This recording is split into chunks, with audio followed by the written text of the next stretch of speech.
you. Thank you. Oops. Okay. A few years ago, I was walking through the Boston Museum of Fine Arts with my friend Wendy. We had met when we were 18 years old, and we were randomly placed together as college roommates. I'm from Maui, Wendy's from California. I wasn't actually enrolled in the University of Hawaii where we lived. I was just allowed to dorm there because I was from an outer island and I was going to a community college nearby studying culinary arts. Wendy, however, was probably the brightest thing to ever come through this school. She studied environmental architecture with ease, was always at the top of her class, and graduated the valedictorian of her school. She was then accepted into MIT, and that's why I ended up in Boston. Wendy was my best friend. I flew to Boston to check her into her new college. I was a struggling artist at the time, but I had just done my first art show, and I sold just enough paintings to buy a round-trip ticket to see Wendy off. In appreciation for my efforts, Wendy let me drag her around to museum after museum, hour after hour, as I devoured every painting I possibly could. After 4 hours of art gazing, we entered this one room where my eyes just danced in admiration of what was on the walls. There were paintings depicting hunters stalking their prey, fishermen with their catches. There were images of chickens hanging from kitchens and butchers hard at work. My eyes were busy tracing every brushstroke, and I was delightfully being taken back in time when Wendy said, "These paintings are all so strange. I don't like them, and I don't know why anyone would want to look at them." I told her that I thought they were beautiful, and I appreciated the honesty of them. She said that though she could appreciate the skill it took to paint them, she simply did not like to look at the subject. So we decided to take a break from paintings, and instead we went to eat lunch, where we both had chicken Caesar salads. Even after returning to Hawaii, this day always stuck out to me, and the conversation had in that museum bothered me. Not enough to give it much thought, because there are many other things bothering me in life that were far greater than disagreeing on art taste. I too had graduated from college with my culinary degree, but I didn't feel as content as I thought that I would. I somehow hoped that once I graduated, I would have arrived to some feeling of completion. But I felt anything but complete. Something was missing, but for the life of me, I could not figure out what it was. I was working in a restaurant, painting on my free time, and enjoying nature and exercise through competitive canoe paddling. It felt like I had most of my bases covered for a good life, but I still wasn't quite happy. One day after a canoe paddling regatta, some of the guys on my team brought some fish for the barbecue. They speared these fish while free diving, and I admired their colors and beauty as I watched the boys prepare them and put them on the grill. As I did, I instantly found myself swept back into a sweet, nostalgic trance. I remembered my early childhood. My parents taught me to live off the land. They were poor when I was really young, and they kept a few farm animals, cooked a lot of our food in a Hawaiian underground oven, and depended heavily on what the ocean could provide for us.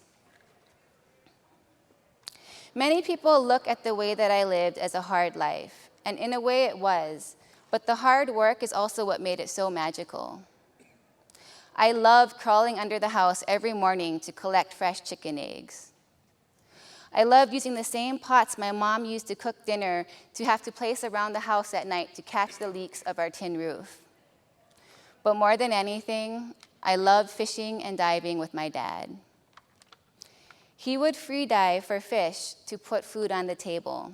And when I was just 5 years old and my sister was 6, he started letting us tag along with him. I was too young to actually spear a fish, but I loved being in that underwater world. I loved holding my breath and swimming down to explore the beauty of it.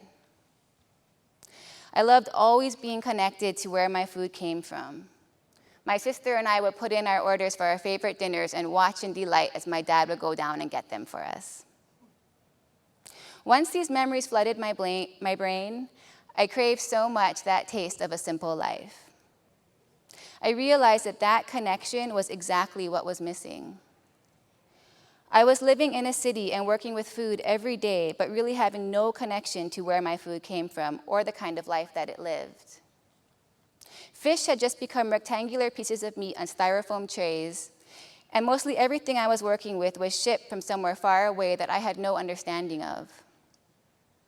I thought back to those paintings that I saw in the museum, and I realized that they were evidence that not very long ago at all, anytime anyone sat down for a meal, whether it contained meat, grain, or vegetable, they had some sort of connection to what they were eating and where it came from.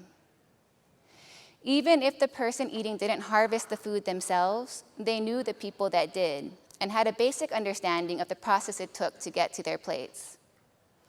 How odd is it that in such a short time, this understanding and connection is wiped away and so many of us have become zombies, not needing or maybe not wanting to think about any of this. I thought about Wendy's reaction to the paintings. She's one of the smartest humans I know.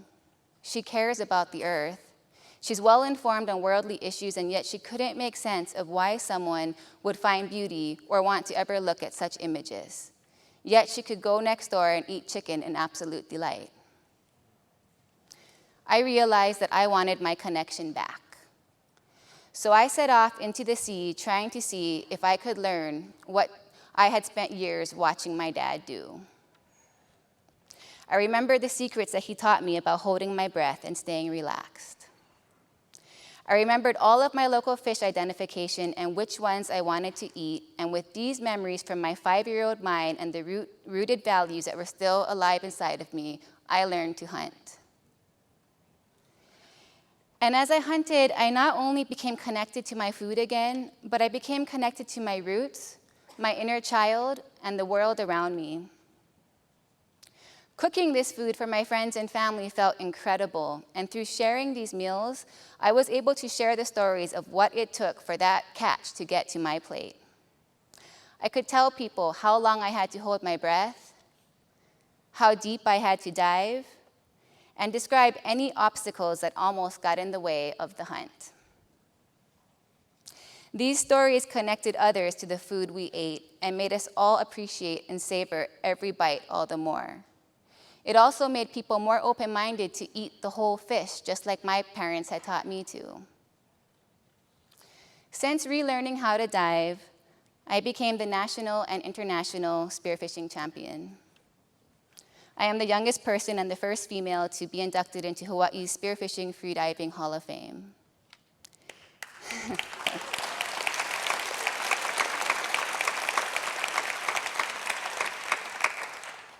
I can hold my breath for 4 minutes and 45 seconds and swim down to depths of 159 feet. But none of these accomplishments have ever come close to the pride that I feel in simply knowing my food. The connection I have to my prey is something that most people don't understand. In order to hunt a fish, especially while holding your breath, you really have to know everything about that fish and its natural environment. You need to know where it lives, how it moves, what it eats. In learning all of this, I can't help but fall madly in love with my prey and the environment they live in. The respect I have for the animals I harvest is something that is beyond intimate and not always easy for others to make sense of. That's why very quickly I kind of got off my path of competition, and I decided that I wanted to use freediving not just to get my food, but to help share the beauty of the underwater world with others. By doing this, I hope to encourage responsible hunting, healthy ecosystems, and environmental awareness to our global community. Because when you truly respect and appreciate something, you want to take care of it. Yet through sharing these stories of my hunts, especially on social media, I often get comments and messages saying that I should be saving the environment, not killing innocent animals. That's why I'm here today, because I want you guys to get these people off my back.